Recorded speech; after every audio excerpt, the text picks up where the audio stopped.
Oh, you have a big book club? All right then. So, Assalamualaikum. Good morning, good afternoon, and Alaikum good salam. evening to all of you. My name is Aisha Shakira. I'm a member of Bookingham Palace. Do not ask me why the name is Bookingham Palace. We didn't think it was going to be big or anything. It was just very punny.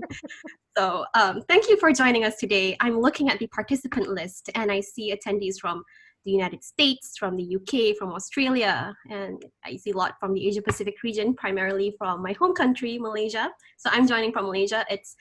The local time here is 9 p.m. Now I'm starting to sound like a flight attendant, but I swear I'm not. Uh, so before we continue, I would just like to mention some housekeeping rules. Kindly observe respectful behavior throughout the entire call. We ask you to mute your microphones when you're not speaking. If you have a question, you may leave it in the chat and we will attend to them later. And later we are going to open the floor for Q&A. So it would be nice if you can state your name and where you're from before you speak. And please also be reminded that this meeting will be recorded. So today we are all here as we will be discussing a very special book. I have it here. So this book has personally, it has made its way to my list of favorite books, and I wish I picked it up sooner. And this book is Letters to a Young Muslim. This book is written by our guest, so a special guest today, the UAE Ambassador to Russia, His Excellency Ambassador Omar Saif Ghobash. I am still thinking on how I'm going to address you in this call. Should I call you Ambassador? Should I call you No. Please just call me Omar. Omar? Oh, okay. I will call you Omar then. And as you may already know, today, we have our guest, Omar, Alhamdulillah, that we met through Twitter. I love the internet, truly. To have him joining us is a big pleasure. So I would like to say welcome, Omar, to our humble virtual Thank you so much. book club discussion. So I would have one of my fellow book club members share the agenda so you can have an idea on what's going to happen in the next 1 hour. Anyway, moving on. In the past 2 weeks, the book club was tasked to read your book. And so I assume the majority of the people in this call today would know what the book is about, at least. And it's basically a set of letters written by the author, our guest today, to his son on how to deal with the challenges in the modern Muslim world. Maybe you would like to know if your sons have read the book? I like to know. Well, look, my younger son has read the book. He read the draft and then he read the book itself. My older son, I don't know, he's still teasing me. He hasn't told me whether he's read it or not. He carries it with him to certain places, but yeah, he hasn't revealed the truth yet. Well, that's good to know. I'm trying to ask my dad to write me a book. I mean, it would be complete. So before we go into the discussion, I would just like to turn it over to Omar, our ambassador, our guest, to perhaps deliver some opening remarks and kickstart our discussion today. Sure. Okay, great. Well, thank you so much. Oh, let me change the view so that I'm not looking at myself. Yeah. Just for a second, I had on the entire screen, it was just me, and I was like, no. First of all, can I say I'm so pleased that you're all here and that you were interested in the book. The book took a very long time to write, and at the same time, it took a very short time to write. I must have spent from the age of about 12 asking myself many of these questions, the questions that appear in the book. But for a very long time, I was afraid of analyzing them or thinking about them with a clearer mind. In fact, I was afraid of coming to any conclusions on those questions. And I think, if you haven't read the book, well, there are questions about how history is written, how that history is then read, how we use our own personalities and our own personal histories to interpret the world around us. And then when it comes to issues around Islam and the kind of the foundation of Islam, how we then look at that from a lens that across 1,400 years and through all of the political and economic and psychological pressures of today to come up with anything that we can confidently say, yes, this is correct, this is true. There's another aspect that I was very concerned about, which was formal religion as presented by authorities versus what I felt was in accordance with humanity. And even that is a very, very big and difficult question, because there are some people I spoke to who denied that there was anything called humanity, that everything of value was in the text. And yet, there are lots of things that suggest that, the Prophet ﷺ, had a view that there is a space for religion and then there is a space for the world.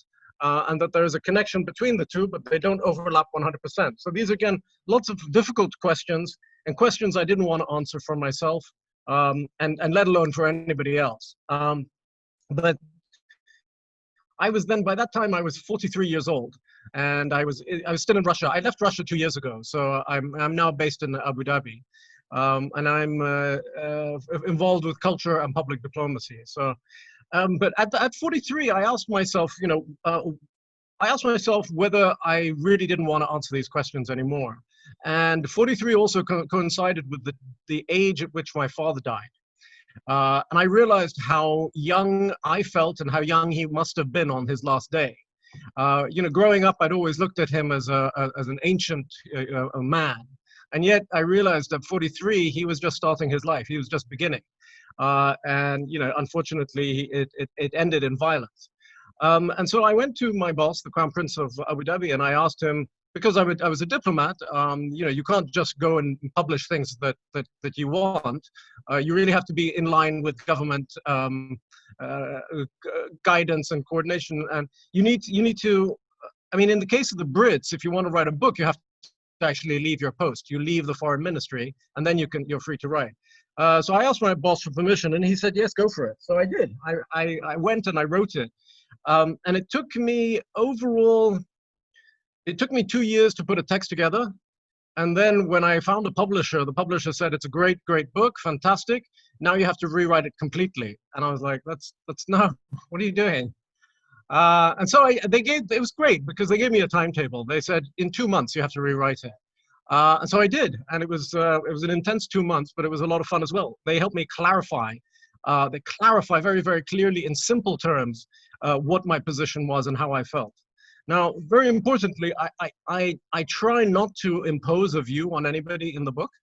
I try, and you will notice that I don't make a single reference to one ayah of the Quran. And there's a very simple reason, because as I was growing up and I had questions, I would get either, an ayah that referred to jihad from one party, or an ayah referring to, accept all and don't impose any values on that. And so I felt that, this selection of ayah to support the case that was good for you was something I didn't want to get involved in. So I actually found that I was more concerned about the book is how to approach our religion, but it's actually also how to approach life. Because there are many different pressures on us, whether you're at work, whether you're at home, whether you're in sort of a political movement, and if you are looking at your religion. These are questions that you need to figure out. There's always somebody who wants to tell you what to do. It's a remarkably recurring pattern. People coming up and saying, all right, okay, you're not confident enough to believe things for yourself. I'm going to tell you what to believe. And I'm very, very wary of that in my own life. And I certainly don't want to see my children and young people in general finding themselves following people who see them as a means to an end, who don't respect people and the integrity of people and the dignity of people. So the way you get to a stage where others will respect your dignity is by respecting it yourself, by recognizing that you have a right, just as anybody else, to form your own view. And I know that this, it can sound like, sort of self-help stuff in any Western bookshop, but it isn't. It's actually very, very important to understand, because within Islam, we have a very powerful force that says we must sacrifice everything for the ummah. But what people don't realize is that actually at the higher levels of the ummah, it's pure politics. It's pure power. And so that's when you come to that level and you begin to see, wait a second, this is not as honest and as ethical as I expected from a distance. Then I felt I need to at least make it clear to those around me, don't follow others if they're going to only use you, right? And actually in human nature, I find it's, perhaps this is a bleak view, but it's very difficult to find people who are genuine in wanting the best for others. It's just, in some ways, it's too easy to take than to give. So I linked in a lot of the questions with the questions about my father, and in trying to build up an understanding of him. Even though he only died in 1977, I have great difficulty in building up a clear picture of him. And in the same way, I then look at the life of the Prophet and I say, let's think about how history is written. If 1,400 years ago they were writing history and I can't get the facts today about my own father, then let's just be a little more forgiving of others who have a different view of the Prophet's life. And you know, that's not to weaken your faith, it's to expand it, I believe. It's to deepen it, it's to make it in a way not richer, but to show that faith is something that can vary in intensity, that can vary in focus, and that, you know, you don't need to think less of yourself just because you aren't focused on your faith 100% all the time, as some people like to tell us. I don't know how long I've spoken for, but I think that's probably kind of sums up a lot of the content. Let me see. Yeah, I've spoken for about 10 minutes, I think. Yeah. Still actually 2 more minutes if you want to say anything else. I mean. Oh, really? I mean, okay, for another 2 minutes, I can say that I wrote the book for my son, I have 2 sons, but I also wrote the book for myself because these were questions that pursued me everywhere I went. You know, there were times when I wanted to leave and go to another country and assume another identity and never have to worry about these issues again. But actually what happens is you take these issues with you wherever you go. And I think in interaction with other cultures, you begin to get a better idea of where your own culture is. You get a better idea of what is actually stable within it and what is changeable. And I suppose one last thing I think I should say is, it becomes so clear as you maybe grow older, as you mix in higher level circles, how closely contemporary politics is related to our interpretation of our own religion. And I mean, specifically, if you look at our friends in Saudi Arabia, you know, we have a very close relationship with the Saudis. And for a very long time, the Saudis had a certain situation where they were, it was quite, let's not beat about the bush, it was a very strict and austere form of Islam. And with the new leadership in Saudi Arabia, I mean, this is a family that's ruled Saudi Arabia for 300 years, there was a recognition that actually culture was neglected, both culture within Saudi Arabia and the history of Saudi Arabia and the various, you know, local cultures, but also the cultures of the countries to which Islam was, in a sense, exported. And one of the most important things I think that happened recently, the Crown Prince of Saudi Arabia was in West Africa, and he basically said, we are sorry for not having respected your local culture. So there's an understanding that Islam doesn't come to destroy everything in front of it, but to be expressed in different cultural manners. With and that variety is something that we should actually treasure, as opposed to trying to seek out, you know, trying to seek to remove all difference. And I think, you know, it's difficult to say one is better than the other, but neither is completely right or completely wrong. And so I think it just opens up more space. Thank you very much. That was an excellent introduction. I couldn't have done it any better. So how would I say in Russian? Spasiba? Spasiba, yeah. Perfect. So one thing that you mentioned that I really like, I mean, it was also something like a common theme that was throughout the entire book. You always emphasized on the importance of reasoning and thinking for yourself. And personally to me, I found that very liberating because I've always wanted to fit in certain groups, and I've always let people speak for me. So that particular aspect of the book was not only good, but it also teaches us a lesson about battling ignorance. You know, people always say that, you know, power is the root of all evil and money is the root of all evil. But the book, after reflecting, I realized that, you know what? Actually, the root of all evil is ignorance, because if we combine ignorance with money, you get corruption. You combine ignorance with power, you get tyranny. You even if you combine ignorance with freedom, you get chaos. So when you give ignorance the power to shape society, this is the problem. And I believe, I mean, I work in an internet governance industry, and Yeah. I work with Internet Society. So Yeah. in Yeah. an Yeah. Yeah. age where internet and information, in the age of the internet and information, ignorance is not acceptable anymore. If you don't have answers, Yeah. you have to look for it, because ignorance now is a choice. So this book Yeah. taught me the importance of the duty to think, to verify information, to question things, and to engage constructively with the world, and using all of our critical thinking faculties to maneuver through basically the complexities of the modern world. Anyway, I don't want to Yeah. talk too much because I want to give room Totally. for other people to speak. So the first part of our discussion, I just wanted to, I'm sure most of us have read your book, but I'm pretty sure some of us, have not, or maybe have read it a long while ago. So they might need some, refreshing. So maybe we can ask some of the participants to perhaps share some, I suppose, the highlights or the lessons or the main messages that you got from the book. Anybody? I can see a hand. Amalina? I feel like a teacher when Sure. Yes. I'm not sure if you can see my face, but all I see is a blank face. But I think what matters is the how your stories has impacted me. So I read this book of yours back in 2019. At that person, we were young, and as a young person, we were transitioning into adulthood, which is definitely a difficult process. We have so many conflicts, not just with with the world, but rather with yourself. Most importantly, and along with the ideologies, and just constantly battling with guilt and traditions, because we're not because we don't feel like we might be dealing with moral guilt and conflicts. So basically this book really helps young Muslims to navigate through adolescence in this complicated world of uncertainties and also discrimination.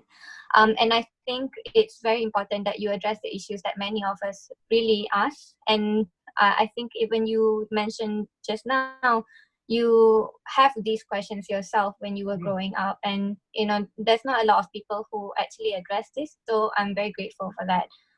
So this book talks about current issues, and I am always so pleased when I hear your personal stories when you were growing up, and the fact that you had to deal with such a tragedy at such a young age, and how you deal with that. And I think it's also important that you help us understand the context and how to apply our faith and the text in the 21st century. So I think that's mostly from my part, and I just want to share, if you don't mind, some of the quotes that I feel resonated most with me. I think in chapter 7, page 68, you mentioned that I think you also mentioned this earlier, but life is diverse. Living is to live with difference. Anyone telling you that difference should be stamped out is stamping out life. Those people insisting that there are black and white answers to the difficult questions are stamping out the diversity that is inherent in life. And I think that's very important to me, because you talked about culture and how I think culture is also ingrained in our faith as well, and how we practice our faith. So I think that is that's one of the things that resonated most with me. Thank you so much, Aisha. Thank you so much. Can I respond? Yeah, sure, definitely. Go ahead. Yes, please. The issue of diversity, it's really interesting because it keeps coming up. I was having a discussion a couple of days ago with some people about a national identity, and it's funny because in the Emirates now, I think I got to double check, but I think the statistics are 53% of marriages are between Emiratis and foreigners. And when we try to build this kind of a national identity that says this is what you look like, this is what you think, these are the things that you say, this is the way you pronounce your words, and this is how you worship, all of a sudden we're going to discover in 15 to 20 years that we have diversity, which is from one end of the world to the other. So we have Emiratis now who are half American. We have I'm in touch with an Emirati who is half Chinese. She speaks Mandarin and Emirati and English. I think there are 5,000 half Filipino Emiratis. And so all of a sudden we find that in the Gulf states and in the Arabian Peninsula, there's so much diversity that the idea that there is one identity that you can stick to is going to be, it's going to be very difficult to keep identity in a very narrow band. So I think, you know, we all have to recognize that every single one of us is different in a big way. And the other issue about guilt, you know, I'll be blunt. I spent a lot of my life feeling guilty about all kinds of things. You'll find that you'll feel guilty about religious instructions, religious rules, ethical issues, but that guilt then, you know, transfers into stuff that has nothing to do with religion. And you really have to fight it because it's not a healthy emotion to go through. And guilt has really not done anything positive in my life. It hasn't made me a better person ethically, and it hasn't made me a better person in terms of the work that I do.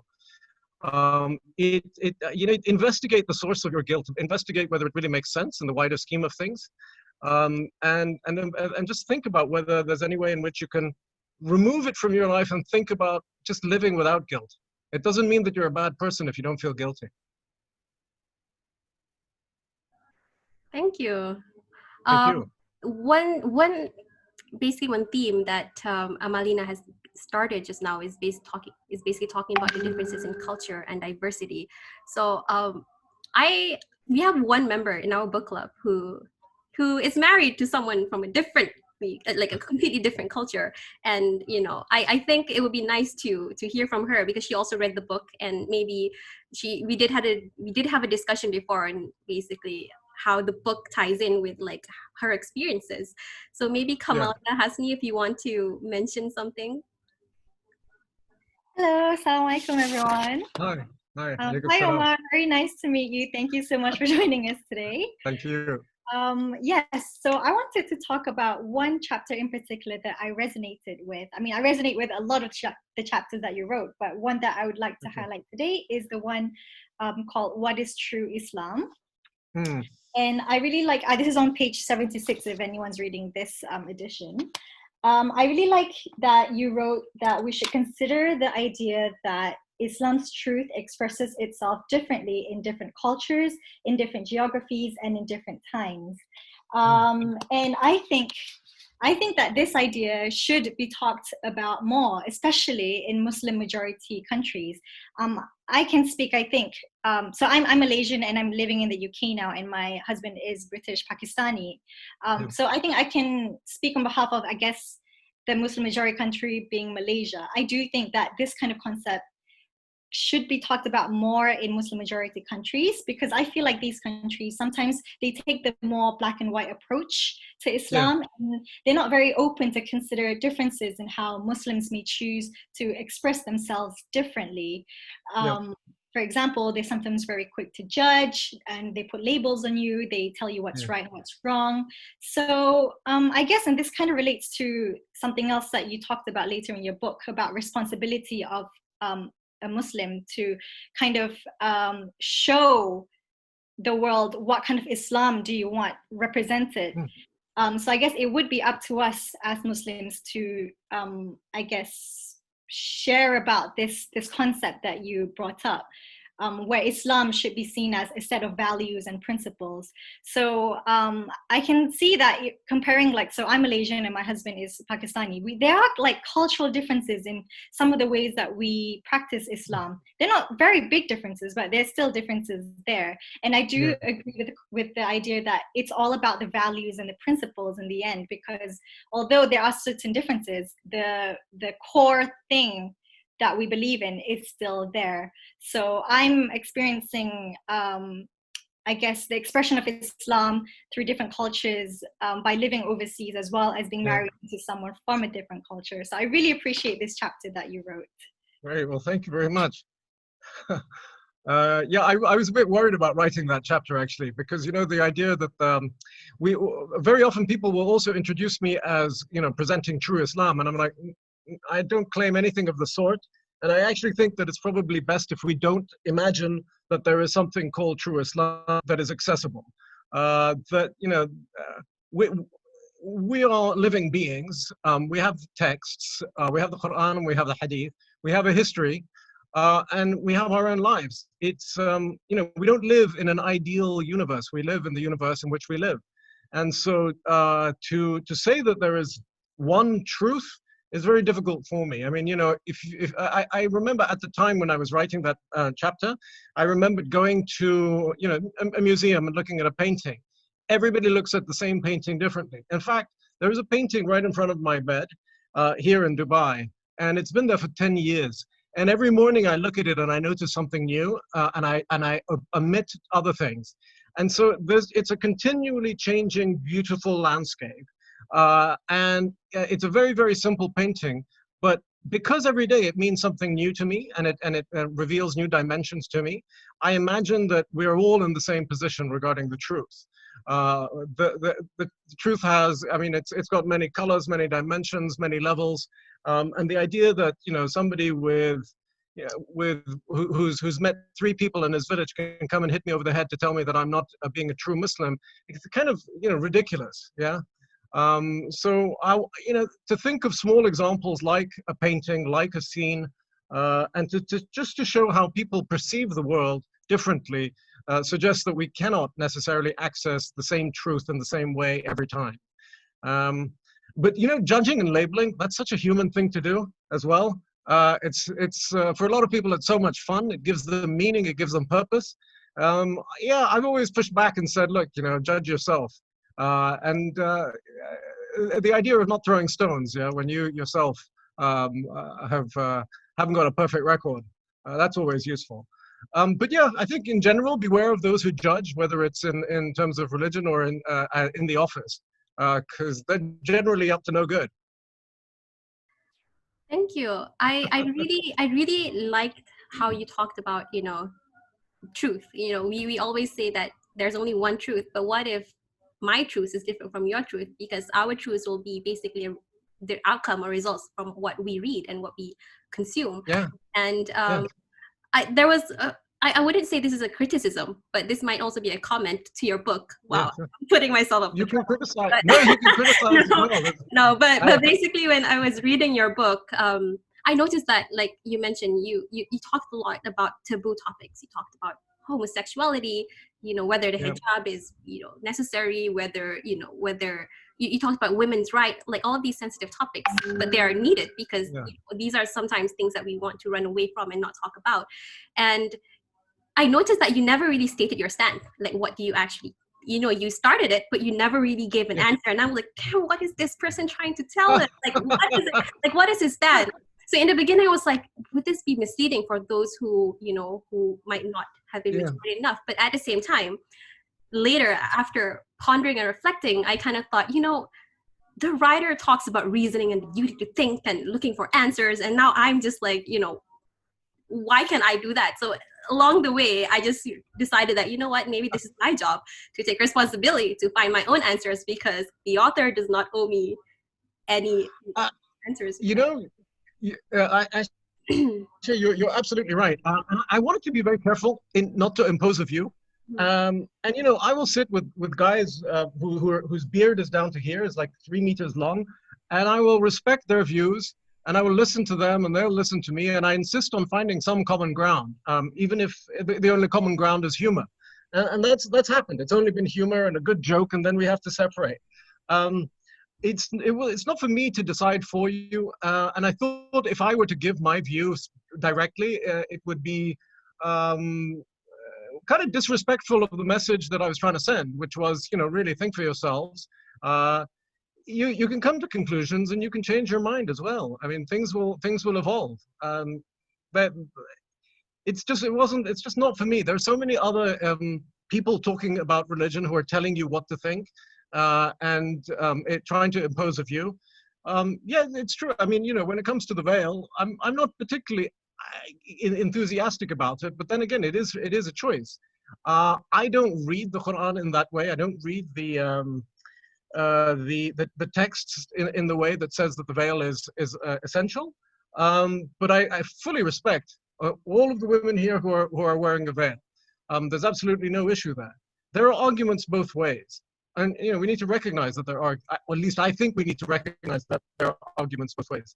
And it's how you weigh up those arguments. I also think One of the most beautiful people who I know is a guy who has next to no education. He's now 70. He used to be my father's driver, and I think I mentioned him in the book. He did a beautiful thing. He was with my father on that day, on my father's last day, and he tried to save his life, and he did his best, but he was unable to. But this is a man who he emits peace. We talk about peace, but this man it's like an energy that comes from him, and that taught me more about being a Muslim than any other thing that I've come across, to be honest. He was at peace with the world, with himself, with his family, and with God. So it was really remarkable. Yeah. Thank you. I love that explanation, and I take all criticism that I had. No. Listen, by the way, you must feel free to criticize, because honestly, all the book was what I wanted to offer a kind of a starting point, just a little framework that will allow people to move a little further ahead than where I found myself when I was a young man. If that framework works for a little while, if it's a stepping stone that can then be discarded and people move further, that's absolutely fantastic. So there's no reason to like every single word of the book. It's good that you mentioned that, because one of some of the other things or books that I read, for example, sometimes I read about religion from if people in this call Karen Armstrong. I mean, they're not necessarily religious or anything. In terms we share the same faith, and they might have different perspective. Yeah. I feel like when you have different perspective, you somehow try to you somehow come with your own interpretation, and you come with your own answers. And so what the book is trying to do is it provides you with these tools to think, and then you think for yourself. And I think that is a remarkable. Okay, so I don't want to talk too much. I'm going to pass the floor to. You mentioned Karen Armstrong. Can I say just it's something very interesting that's going on. Mm-hmm. The world seems to revolve around stories, and who can tell a better story? And people like Karen Armstrong, even though she's I don't know if she's still a Christian, but she certainly was a Christian, and she's brought up in the faith. And people like Leslie Hazelton as well, who's written a lot about Islam. It's very interesting. They write about Islam in a way, the narrative pulls you in, and they humanize it, and they provide ideas as to why actions were taken in a way so they tell our story better than we are telling the story ourselves. We are still used to a very traditional form of storytelling, which doesn't quite click with the way I'm assuming you and I think. We're used to Hollywood, we're used to the Western novels, we're used to a certain quality of storytelling. And I know a number of Muslims who have said to me that Karen Armstrong and Leslie Hazelton, in spite of their background, have had a very powerful effect on their own faith and in strengthening it, actually. And that's something that I want us to think about as Muslims. Who is writing the story of Islam? Who is defining the way Islam is projected? If you look at the Western Europe and the US, where there's much greater diversity of thought and much greater kind of a battle, a marketplace of ideas, you'll find that there are key ideas being developed within Islam by people who have converted to Islam. Mm-hmm. So who's going to lead Islam in the 21st century? Is it going to be indigenous, original Muslims, or is it going to be entrance into Islam, which is fine, but bringing in all kinds of interesting influences? Where do we want to be? That's a question for me. Yeah, that's actually a really good question. I feel like, even if you go on Netflix, or a lot of stories, even if it's not on Islam, we do not produce our own stories. We do not invest in arts enough to share our stories, which is unfortunate. But there's a surprise for you at the end of this call, but I'm not going to get there yet. I'm really bad at keeping surprises, so I'm just going to give you a little trailer there. So now what I'm going to do is I'm going to shut up, and I'm going to give the floor for other people. We have a lot of really amazing people in the call today. Omar, we have YouTubers, we have social media influencers, we have lawyers, we have doctors, we have, I see just so many people, and they're all young. Oh, wait, I also have my dad here. So, oh, wow, Dad. Just for the record, Omar wrote a book for, his children. So you know where I'm going with this, but anyway. Okay, so now I'm just going to pass the floor to Nabila. She will be handling and leading the question and answers. Sure. So, Nabila, over to you. Hi, Omar. So first of all, Hi. before I get into the Q&A session, I would just like to say how much the book resonated with me, particularly during this period of my life, and particularly on the part of freedom. I grew up as a third culture kid. So I am from Malaysia, but I've grown up all over, and including America and all of that. So, you know, the whole struggle with the Western culture and how it fits into my identity and the Eastern culture and how it clashes and all of that, it really like muddled up, and you know, I had to really think on who I was. And then I think it was only like during university and away from like the pressure of my parents, the pressure of you know, I went to an Islamic school at one point as well, so away from like that, was I only able to, I think for myself, and only then I felt like I truly understood Islam and learned to love Islam, because I felt like I was able to make it relatable for me, you know? So I think that part was really, really important. And I think one thing that I truly learned when I was kind of like rediscovering Islam was the fact that Islam is for everyone. I think at one point in my life, you know, I only thought that Islam is only for the good people, only for the pious.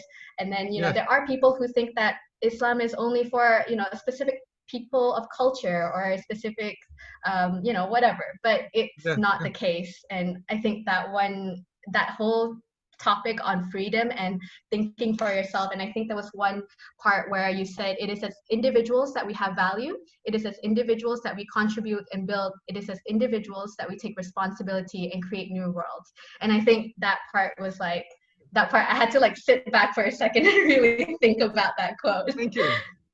Yeah, can I say this idea of the individual, you know, the individual arose in the West and has had a fine history of doing all kinds of things. For growing up in the Arab world, you know, we all wear white. All the men wear white, all the women wear black. And it's very, very difficult to think of ourselves as, you know, sort of different in any way from each other. We kind of impose assumptions about people. And I have to be honest, I think it was with the rise of Facebook and Instagram in particular that all of a sudden I felt people were really sort of discovering themselves by seeing what attracted them, what appealed to them, what they thought was beautiful, for example.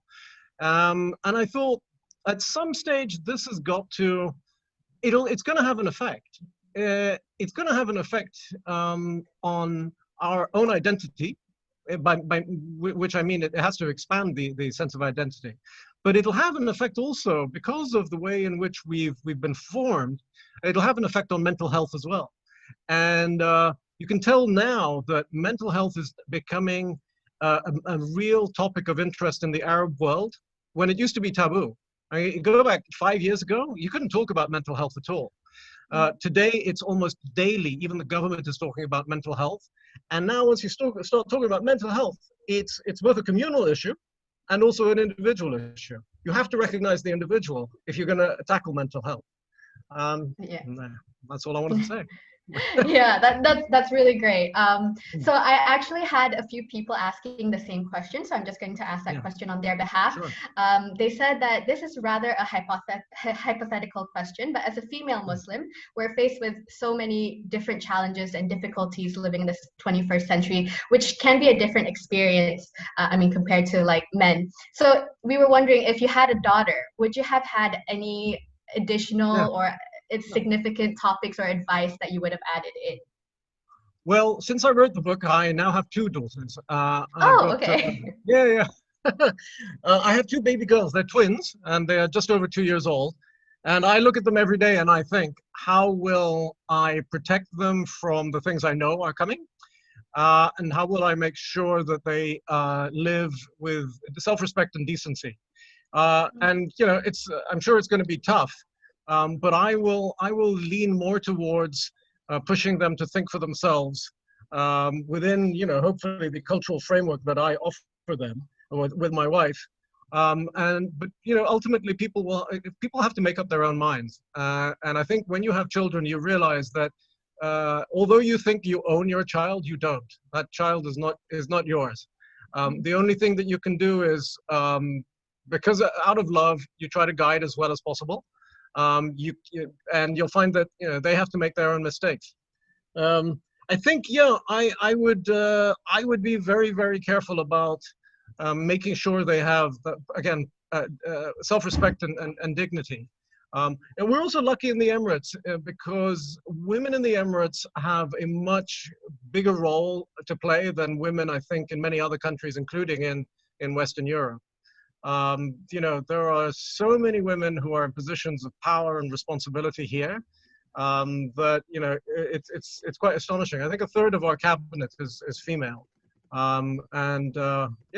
it's just fantastic. So we already within the Emirates we have a culture of empowering men and women. But you know what? I can't help thinking that our leadership is more interested in empowering women. Why? That's great. I don't know. But that's great. It gives opportunities as well and a different perspective, I guess. Absolutely, yeah. So now I'm going to open the floor, questions to the floor. So I think Hannah Yusuf, you mentioned that you had a question that you wanted to ask. Somebody has written Khalil Gibran. Yeah, you're absolutely right. Your children are not your children. That's me. Okay. I read one of his books, and he was talking about how your children are not your children, and they come through you, not from you, and though they are with you, yet they belong to you. I just thought that it ties in. So and I'm telling you, my wife told me that line, and now every day I have to come back and tell her, you told me, so please just let go of the boy, let him do what he needs to do. Yeah. So Hannah, you can proceed. Hi Omar. Hi. So I'm part of the Bookingham's book club. I was wondering, since the publication of the book up until recently now, are there any additional issues or topics or recent events you wish you could have included or added to the book and addressed towards your sons or maybe daughters and other young Muslims, or could we expect another coming book in the future? Well, I suppose that's a question I have to ask you all. Do you think how many things do you think I missed out and that I should have talked about? I'm not sure. I think if I'd gone on to other topics, then I probably would have gotten into telling you what to think. I think I kind of covered the major issues. There was only one issue that I had written about, but my publishers didn't. Felt that it was too sensitive and too sensitive to talk about, and it was anti-Semitism, which for me is kind of for me it's a critical matter within our religion, and it's something that I continue to think about on a daily basis because I keep coming across references, both religious and non-religious references to the Jews. And for me, it's very, very difficult to accept that I must hate blindly an entire race or entire sect or entire group. It doesn't make sense to me. I mean, even to be told to hate is a very strange thing. But then to be told to hate and condemn an entire race is something that for me doesn't make sense. So I did write about it in the original version. And I tried to explain, I tried to think about the issue of anti-Semitism as a historical incident that was not generalized. I mean, at the time of the Prophet, yes, tribes took common responsibility for their leaders. And so in that sense, even in today's Middle East, you'll find that an entire tribe is condemned for the decisions of a few. So that's a very cultural thing. But does that cultural aspect translate into the 21st century, condemning an entire race? I don't think so. I think it's actually something we need to think about because it clashes with the whole idea of personal responsibility. Yeah, you condemn a race, but you think of personal responsibility. For me, I prefer that we think about others and judge them on their individual histories. I also think that it's very difficult to talk about tolerance and acceptance when we tolerate and accept for this one group. And it's like, so it's a conundrum. It's a very difficult one. I haven't fully taken it on. And I don't think at the time when I wrote that chapter that it was fully formed in my mind. But I certainly talked about it in interviews when I was being interviewed in the US about the book. There is actually what the anti-Semitism that I have come across in my life has led to me to defend people who are Jewish wherever they are, including in the Emirates. So there is a rabbi here that I'm very friendly with. I will make sure that he is untouched. And I now know that, we also have laws here that defend against any kind of, whether it's anti-Semitism or any kind of bigotry of that kind. I don't know if bigotry is the right word, actually. Yeah. So I mean, anti-Semitism would have been the one issue I would have included in the book, which I didn't. See, then, thank you. All right. I would like to open it back up to the floor if anyone has any questions. Maybe Aida Azlin, if you're in the call, if you have any additional questions that you would like to ask Mr. Omar. Okay, I see. Hi guys. Sorry, assalamualaikum. Hi. I've just been listening in and I'm really enjoying just being an audience for now. But alhamdulillah, it's been a really fruitful discussion and I've learned so much. And I just wanted to hear from you guys because it is letters to young Muslim. I don't consider myself young more. I'm I'm almost in my mid-30s, so I'm really enjoying like the vibrancy of the discussion. I'm 49. You are very young, Mr. Omar. I consider myself young. I feel like I'm a 12-year-old.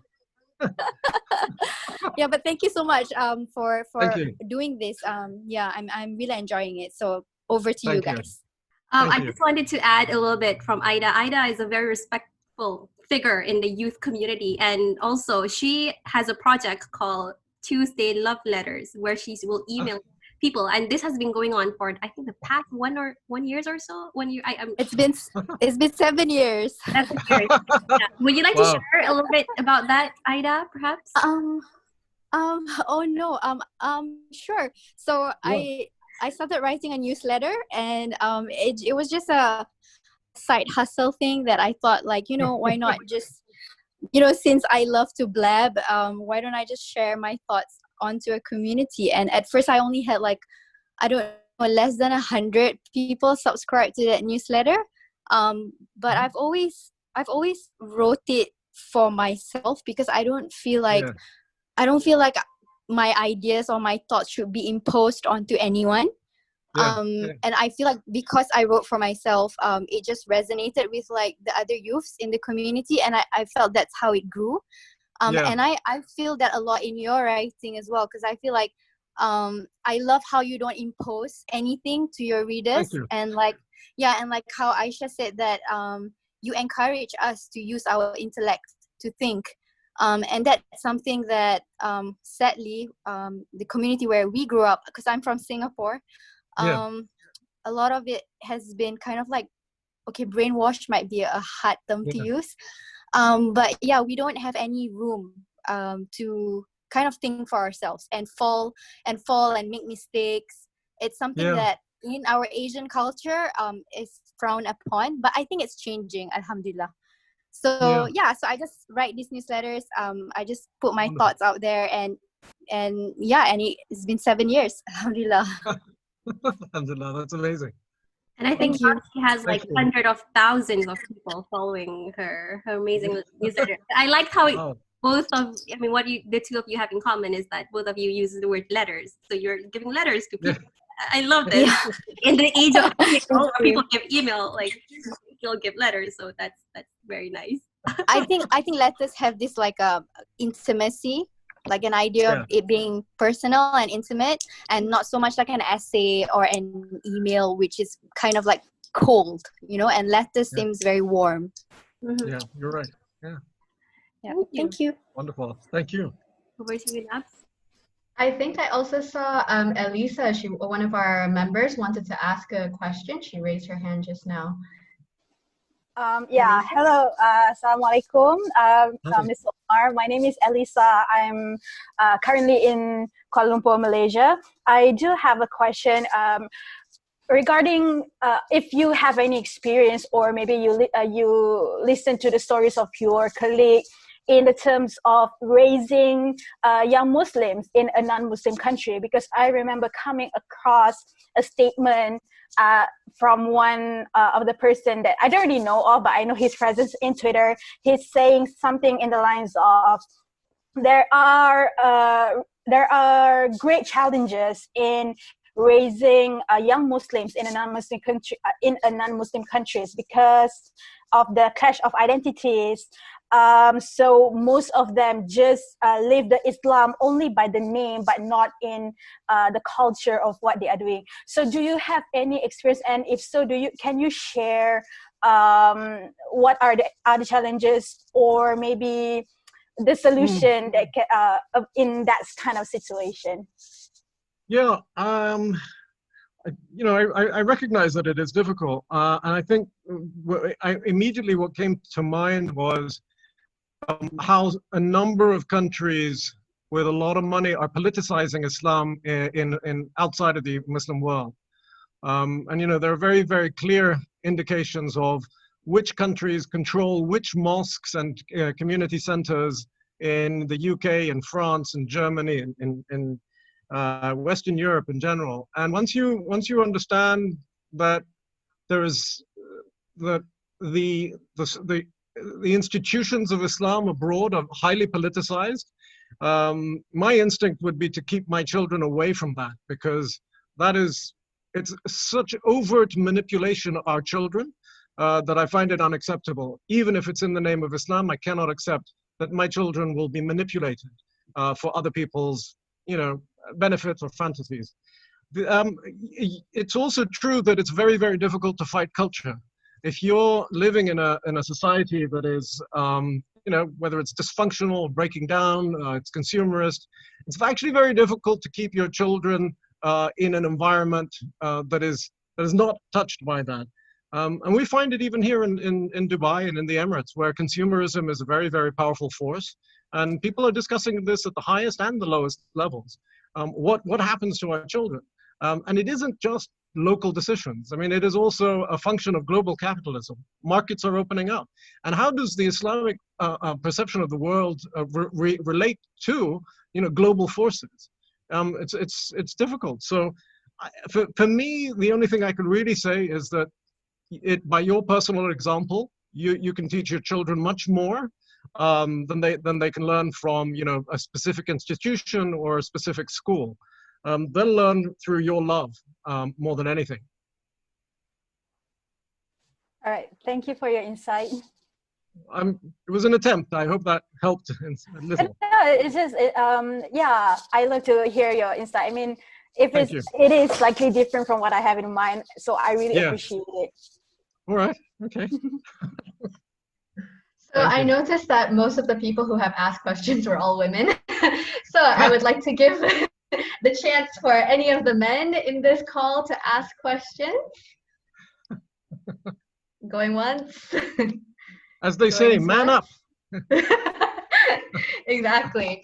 If not, I would like to give you the opportunity, sir, to ask us some questions. And I think this may kind of help us with our little surprise that we have at the end. Oh, okay, fantastic. Yeah. So if you have any questions, or perhaps if not, any last words or advice that you'd like to give us. Yeah, I suppose I do have a question, and that is, when I wrote the book, I actually wrote it as a set of notes to myself, which then developed into a broader project of clarifying matters for myself, and then as letters to my son. And after that, I said, well, look, if 100 people read it, that's great, and if 1,000 people read it, that's even better. So I'm really touched that now we're talking about it. So I look at it and I think maybe I'm out of touch. Maybe I addressed issues that are not of interest to anybody. I suppose I just wanted to know how alive are these issues? Because for me, they were, even as an ambassador, I go to my official meetings and then I get in the car and I'd start thinking about these issues. So maybe I'm worried that maybe I exaggerated the importance of those issues, or maybe not. I don't know. You see in the chat, Najat Amir says, "Very alive" with two. Okay. Thank you very much. Thank you. Najat, would you like to add something? Najat Amir, by the way, she was the one. So Najat, she has this project called Ulat Buku Tales. So basically her project where she reviews books, and then I follow her Instagram, this particular Instagram, and that was how I found your book. And now she's like in this, it's crazy. It's like exception. But Najat, do you have anything you want to add, perhaps? Puts you on the spot. Sorry. I actually enjoyed your book because I did read your book in like half a day. It was right before Ramadan because I was really bored during the quarantine. And I delayed reading your book for a long time because I thought that it was just one of those like really generic stuff that people writing about Islam all the time. And when I read it, it was really refreshing because I thought it was really important for all young Muslims to read your book because it is just very insightful. And to say that it is very relevant is an understatement because I do think that we are also going towards fundamentalism in a sense. People are getting more and more black and white. People are less accepting of gray areas these days. So interestingly, I really appreciate the fact that you wrote about Islam as a religion of peace as a statement because I do think that a lot of people are against, they are taking things at face value. So it's less thinking and more what do you call that? More consumption, but less thinking. So there's a lot of overload of information, but less thinking. You know what I mean? So it's the things that you write about, like for example, Islam is a religion of peace. And as Muslims, we hear that all the time, especially if people are starting to be defensive when the non-Muslims say that we are violent or we are whatever that they say. So it's like just to dissect that and to really analyze those statements as more than a statement, I do think that is very important. And when I was writing my review of your book on my page, I was thinking to myself, like, how do I make this concise and just want to express this? Because this is really important. We use this statement so many times, and I don't think people think beyond that anymore. It's like what do you call that? A mouthpiece? No, what's that? Yeah, it's like almost a slogan, like a cliche. Yes. Yeah. I know, and that's what I felt, and I you know, it's like we think that we use that and we settle all arguments. That's it. Yes, exactly. Yeah, I remember I heard the argument that because somebody committed a terrorist act, therefore he's not a Muslim because a Muslim could never commit a terrorist act. I mean, that's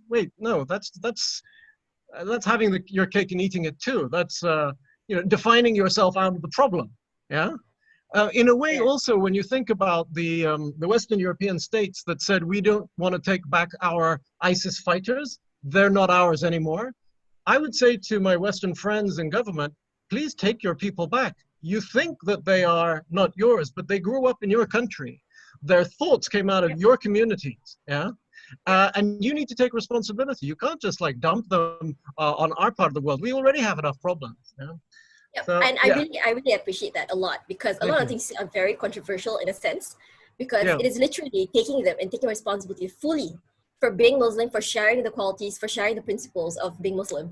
And that is really important.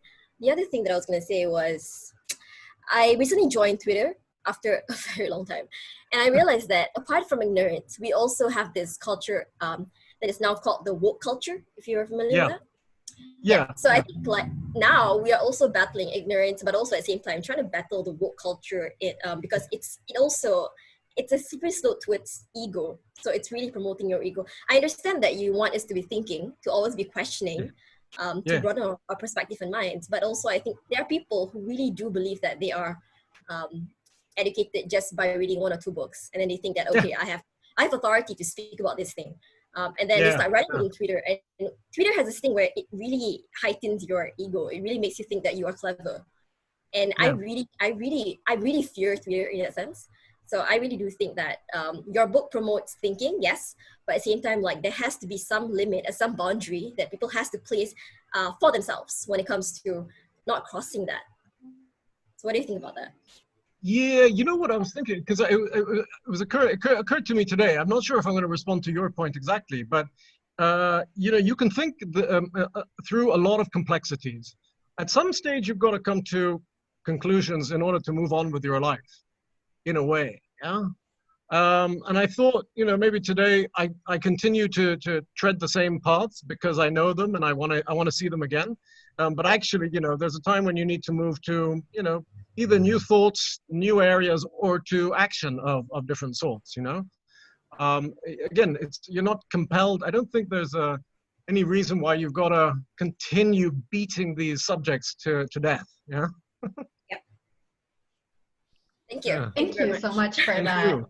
I just realized that we're running a little bit late, but we're having such a fruitful discussion. It's a little bit difficult. Do you mind if we go slightly over time, Omar? No, I'm fine. I'm yours. Oh, okay. Yeah. All right, great. Yeah. I just saw a question that kind of relates back to your question on in the chat. We tend to dismiss the importance of actually practicing Islam in solving current ongoing stigmas like rape and discrimination. Why do you think people dissect or disconnect Islam from those kind of issues or morals? Yeah, it's a very good question. It's a question that kind of appeared in a different form for me. I was speaking to people about artificial intelligence. And what kind of ethics will govern artificial intelligence? And so I asked a number of people here who are involved in artificial intelligence at a global level.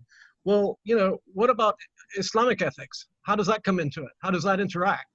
And the reality is unfortunate that we haven't either we haven't developed our own understanding of our own ethics in a way that is relevant for the technological age, or we don't know how to interpret it in a way that others will understand. The idea of values and principles is fairly clear, and that's for me it's a more Western approach. It's one of the things I tried to do in my book was to say, you keep giving me the rule, but you don't give me the principle behind the rule. You keep changing the rules, but you're not giving me the reasons, the solid, the ground, the base for that. And I came up with my answer to that was basically two answers. One, perhaps we don't have principles at work in Islamic ethics. Or secondly, those who are sitting on top of the Islamic kind of moral system have no interest in empowering young people with their own ability to analyze the world around them. That's why I have a number of books here on, sort of practical ethics. Ethics in the real world, where you're dealing with things like abortion, like organ transplantation, where you're dealing with, again, artificial intelligence. Practical applications of ethics is something that we haven't even, I don't think in the Islamic world we've touched on yet. We're still focused on rules-based behavioral issues in a very narrow sphere. And I wish we could, kind of expand it and take an ethical subject that is broadly identified in the West and to develop the arguments, for and against. What are the arguments that we from a Muslim perspective would put forward? We're usually given rulings, that this is permissible and that is not permissible with no content behind it. I don't know if that answered the question, but it answered a question, I'm sure. Yeah, I mean, as usual, you don't directly answer the question. You force us to think for ourselves. Yeah. I just saw someone, another person, Syed A. Haikal. You had a question. Maybe you'd like to ask Omar himself? Yeah, sure. Hi, Omar. Yeah, hi. Can you hear me? Yes. All right. I can hear you. Wait, who is? I can't see you though. Yeah. Okay. Oh wait, do you want to see my face or? No, it's okay. Don't worry. You're hiding your beauty. I understand. All right. So you see, I have a very interesting question that I want to ask you because okay, but beforehand I haven't read your book yet. Sorry, but don't worry. But I'm really interested with this conversation and all. So I'm as a young man, as I grew up, I live in two different worlds. Yeah. Where I live in, right? So where I grew up, I have two different types of family, right? One has a liberal way of thinking of Islam, and another way has a conservative way of reading Islam, right? Yeah. And also, as I grew up, I was going to school, and I see like a lot of people seeing that they didn't really take Islam seriously. They didn't really take it critically, right? It's as if it's just a part of their daily routine, right?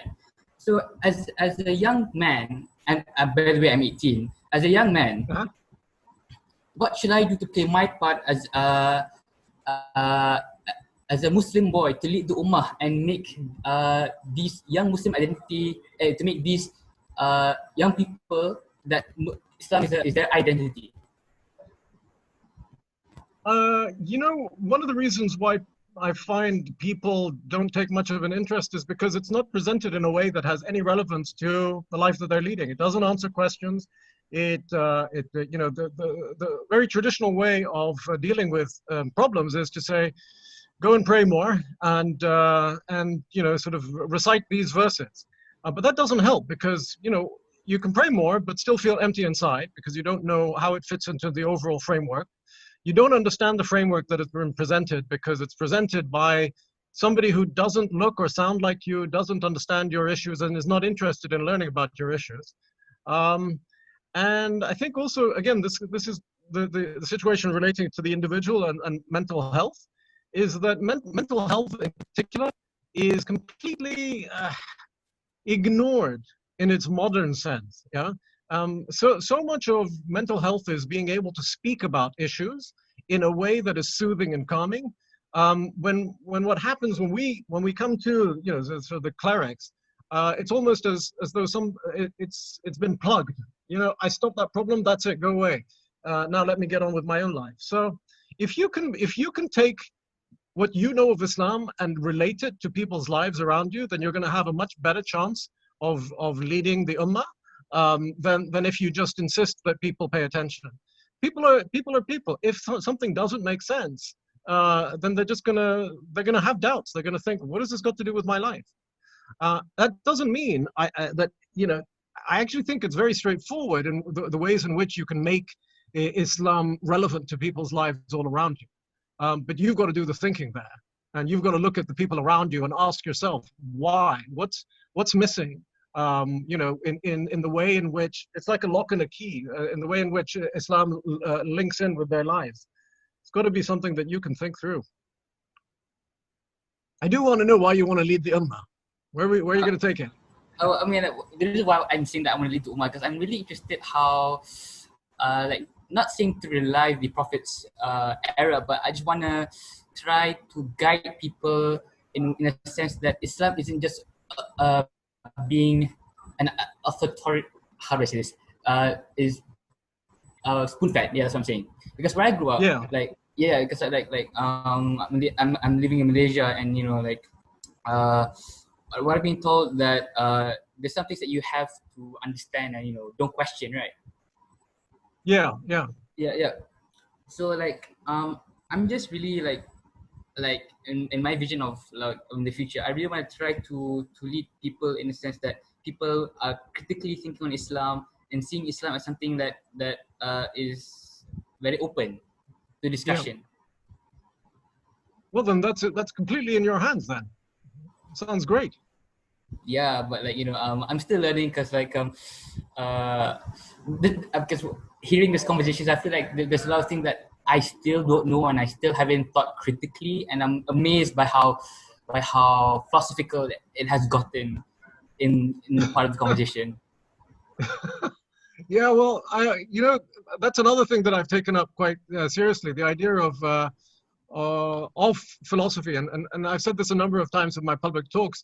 Philosophy has been given a bad name in the Islamic world, and you know, it's really, I think, a misunderstanding of what philosophy is about. It's critical thinking using words. You know, it's just like mathematics, but not with numbers, with words. And again, it's a tool to deepen our understanding and to broaden our understanding. As opposed, philosophy is usually, at least in the Arab world, is seen as a tool to promote atheism. Which, where did that come from? Yeah, that may have been, you know, an argument that took place thousands of years ago, but nothing to do with, you know, the practical applications of philosophy. Philosophy is clarification. It's clarifying concepts so that you can better understand how the world operates around you. And you know, not even. I mean, philosophy touches on so many other aspects of life that have nothing to do with religion, but can contribute to your own understanding of religion. Definitely, yeah. Oh, okay. Najat, you said that it doesn't sit well with you, as philosophy not being compatible? I'm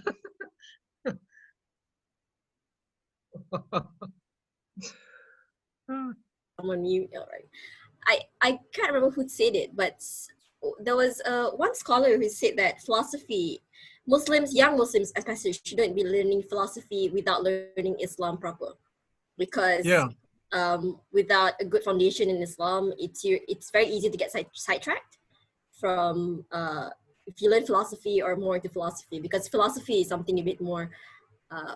I wouldn't say freely, but it's because I think it promotes more like freedom of thought, more free speech, things like that. Yeah. So for me, that's kind of a very, very sad argument to make. Are we so afraid of our beliefs? Are we so afraid of, is our Islam so weak that a little argument that comes up in a book that nobody reads can destroy our faith? And that's why, actually, I think here in the Emirates, in order to become an imam, you actually have to study philosophy before you study Sharia, before you study the Quran, before you study fiqh, you know? And so there's a confidence. You approach the world with confidence. The world is full of ideas.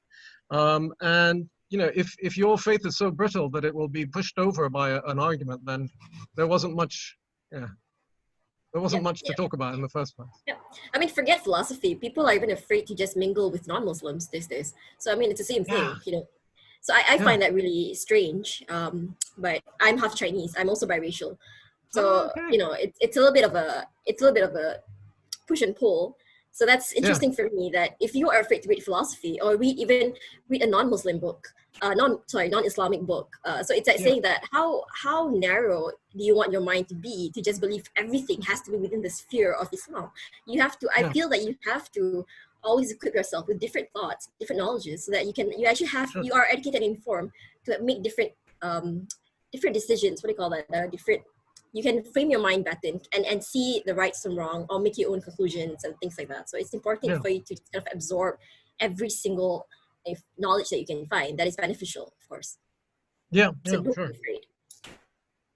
I think building on to what Najat said, I think learning other people's cultures and understanding different thoughts will make you more empathetic, you know, and make you more kind and all of that. So I think that's really an important thought. And Nabila, you said here that you've heard people saying we should never read the Bible or any other book. Yeah, I have, like, because there was one time that I was, like I said, I grew up as like in the third culture. So I went to like American schools, and I was discussing with my friend on the Bible and the Quran. So there was one time I was just kind of like opening and reading the book, and then I remember my aunt was like scolding me, like, you know, why are you reading the Bible? And I just don't understand how little my faith think it must have been for me to, like, you know, once I read the Bible, I would like immediately convert to Christianity, which is not how it works. Yeah, exactly. Yeah. So go ahead. Yeah, just on that issue, it's I'm currently reading the Bible and the Quran beside each other, and one of the reasons I'm doing that is because I finally decided to take the bull by the horns. We're brought up being told that, you know, we all worship the same God, and that, you know, sort of Islam comes after Christianity, which came after Judaism. And I'm really interested in the arguments that you can actually put forward. So, and also this idea of Ahl al-Kitab, right? So the Christians and the Jews are also Ahl al-Kitab, and therefore, you know, there's some special status for them. And yet we're not, I've been told all my life, you're not allowed to read their books. And no solid argument was ever put forward as to why you shouldn't. Whether it's conversion or whether it's, oh, you're reading something that has been deformed by, you know, tainted. Sort of, tainted. I'm like, okay, but so how are they Ahl al-Kitab then, right? Yeah, so it only makes, to me now, it only makes sense that you have to read the Old Testament, the New Testament, and the Quran in order to understand how we all fit together in some way. Yeah. Well, I think we are way behind time right now, so I'm going to pass it back to Aisha, Shakira, to end the discussion. Thank you so much, Nabs. I just wanted to add a little bit more. This is why I gave Nabila to lead the Q&A, because I just have my own opinions and I try to stop myself. So yeah, so I like the topic of philosophy very much. And it's interesting, you know, when you're talking about philosophy and faith, because if you read John Locke, he believed that it was inherent in human reason to be able to know that God exists, but he did not let it rest on faith alone. He believed that the idea of God was born of human reason, that is a rationalistic feature, and he spoke out of intellectual liberty. And I was listening to this interview with Tariq Ramadan a while ago. He mentioned that, you know, we should not use philosophy as an excuse for us not to want to learn more about Islam, because the deeper the rationality, actually, the stronger your faith. So exactly. And if I really had to like quote, you know, a verse from the Quran, you know, when we're talking about excluding questions and limiting rationality, in Al-Baqarah verse 260, even Ibrahim, in a conversation, he said that, "My Lord, show me how you give life to the dead." And Allah replied, "What, do you not believe?" And Ibrahim answered, "Yes, I believe, but my heart will be at ease, to ease his conscience." This means that you can actually believe in something, but also have questions. And, you know, if you read the book, Letters to a Young Muslim, you will see how you also mentioned about how Al-Ghazali had his, you know, phase, had his questions as well. So so philosophy rocks. We are way over time. I can't wait for the surprise. So I was just giddy the whole time. You're scaring me. What surprise? Well, I hope you like it. We'll be okay. Anyway, we have reached almost the end of this session, and I'm just excited because we have, like I said, we have a special token of appreciation for writing the book, not only for us, but for everybody, but also for taking time out of your Saturday when you could go to the beach or something to talk Thank to you very us. Much. It's an honor to be able to speak to you. I'm so pleased to have been here. That's very nice. And when we have been thinking, like, how do we say thank you? Not only for, like I said, for writing the book, but for also empowering us. Like, this book spoke to me so much. Like, I have had so many questions as a young person, and it didn't give me the answers, but it gave me the tools, which is better. Which is even better. And when we were deciding on what to give you, we were like, so you mentioned about taking responsibility, but you also mentioned about developing visual arts, fostering a way for the Muslim youth to express themselves and share their story. As such, we have decided to respond to your book. And the thing is about letters, like I said, you need to get a reply. And as a token of appreciation, we would like to present you with, Hannah, can you please share the screen? Can you see? That's fantastic. So in the next few weeks, we will be collecting letters from young Muslims from all around the world, where they will be sharing thoughts and their experiences. And basically, you know, we don't want the conversation to end here, and it will also make, you know, keep us busy and give us something to do so that our book club will be more sustainable. But yeah, and I would just like to invite everyone in the chat, in the call today, to submit your stories. We will share with you the details through email. But yeah, this is our small present to you. We wish we had something more, but no, this is a fantastic idea and a fantastic present. Really, you made my hair stand. No, really, that's so wonderful. So yeah, we have reached the end. So I am going to pass it to you one more time to basically wrap up and leave us with some advice and the last few words before we say goodbye. Well, I just want to say I'm so pleased that I was on Twitter that day, and that I came across your praise of my book, and then that this happened. I love it. I mean, this is the beauty of COVID, I suppose. You know, because I would never have known how to go on Zoom. You know, a few months ago, it would have been like so strange. But I feel an immediate connection with all of you, and it's really very, very touching. And I'm really, really honored. You guys have been absolutely amazing. There weren't enough criticisms, unfortunately, but hopefully in the letters something will come back. Yeah. Yeah, I hope to meet you all one day when things are better. Inshallah. Can we go visit your place whenever travel bans are like lifted? Yes, please do. Absolutely. Absolutely, with pleasure. Thank you all so much. Thank you very much. So I was just making a joke with my book club. I was like, so we read Letters to a Young Muslim, so we invited you. Maybe next week we'll read Mein Kampf, is that how you say it? By Adolf Hitler. And then maybe have a session with him. I don't know how that's gonna happen. Just a little joke. But anyway, thank you again very much. Thank you very much. Before we end, we would like to take I don't know how this works, but we would like to take a photo with everyone. If you have the book with you, let's just put it up and hold it like this.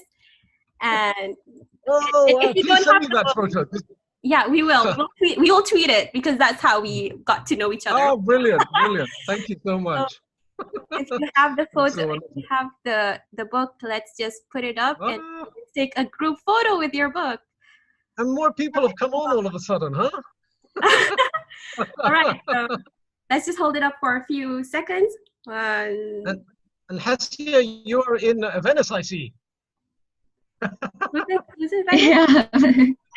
Sorry. But thank you very much, everybody. And Omar, you have been just amazing and brilliant. We can't wait to talk to you again after your next book. Inshallah. Inshallah. Thank you very much. Yeah. And I hope everyone will have a good day. Follow us on Bookingham for more updates on Instagram. That's the only thing we have for now since we're very new. But yes, I'll see all of you and I'll talk to you soon. Bye, everybody. Thank you. Bye-bye. Bye-bye. Bye.